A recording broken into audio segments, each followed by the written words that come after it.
In charge deputy chief fire officer 1 લાખની લાંચ લેતા ઝડપાયો. સુરતમાં હોટલની ફાયર એનઓસીના બદલામાં પૈસા માંગતા છટકું ગોઠવ્યું. એસીબી એક દિવસમાં 2 લાંચી અધિકારીને દબોચ્યા. સુરત એસીબીએ એક દિવસમાં 2 સરકારી લાંચી અધિકારીઓને ઝડપી પાડ્યા છે. પહેલા સર્કલ ઓફિસરને 10,000ની લાંચ લેતા એસીબીએ રંગે હાથ ઝડપી પાડ્યા હતા. તેના ગણતરીના કલાકમાં જ એસએમસીમાં ભ્રષ્ટાચારનો વધુ એક મોટો કિસ્સો સામે આવ્યો છે. સુરતના એસીબીની ટીમે મુગલીસરાય ખાતે આવેલી મુખ્ય કચેરીમાં સફળ ટ્રેપ ગોઠવીને ઉધના અને લીંબાયત ઝોનના incharge deputy chief fire officer Ishwar Maganbhai પટેલને લાંચ લેતા રંગે હાથ ઝડપી પાડ્યા છે. આ કાર્યવાહીના પગલે પાલિકાના અન્ય અધિકારીઓમાં પણ ફફડાટ વ્યાપી ગયો છે. હોટલની ફાયર એનઓસીના બદલામાં 1 લાખની માંગણી કરી. આ કેસની વિગત મુજબ એક જાગૃત નાગરિકે પોતાની હોટલ માટે ફાયર સેફટીનું સર્ટિફિકેટ મેળવવા અરજી કરી હતી.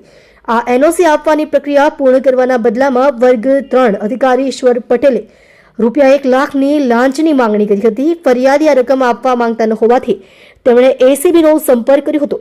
એસીબીએ 1 લાખની લાંચ લેતા રંગે હાથ દબોચ્યા. ગત તારીખ 24 ડિસેમ્બરના રોજ ફરિયાદીની ફરિયાદના આધારે એસીબીએ ચોક બજાર સ્થિત મુગલીસરાય ફાયર સ્ટેશનના પહેલા માળે આવેલી ઇન્ચાર્જ ડેપ્યુટી ચીફ ફાયર ઓફિસરની ચેમ્બરમાં જ છટકું ગોઠવ્યું હતું. આ દરમિયાન આરોપી ઈશ્વર પટેલે ફરિયાદી સાથે હેતુલક્ષી વાતચીત કરી લાંચની માંગણી કરી હતી અને હવે જેવી જ 1 લાખની રકમ સ્વીકારી કે તરત જ એસીબીએ તેમને દબોચી લીધા હતા. ઈશ્વર પટેલ એસએમસીમાં ડિવિઝનલ ફાયર ઓફિસર તરીકે કાર્યરત હતા. એસીબી દ્વારા સ્થળ પરથી લાંચની 1 લાખની પૂરેપૂરી રકમ રિકવર કરવામાં આવી છે. આરોપી ઈશ્વર પટેલ ઉંમર વર્ષ 48, સુરત મહાનગરપાલિકામાં ડિવિઝનલ ફાયર ઓફિસર તરીકે કાર્યરત છે અને તેમની પાસે ઉધના A-B તથા લીંબાયત ઝોનનો વધારાનો હવાલો હતો. સત્તાનો દુરુપયોગ કરી ભ્રષ્ટાચાર આચરવા બદલ તેમની સામે કાયદેસરની કાર્યવાહી હાથ ધરવામાં આવી છે.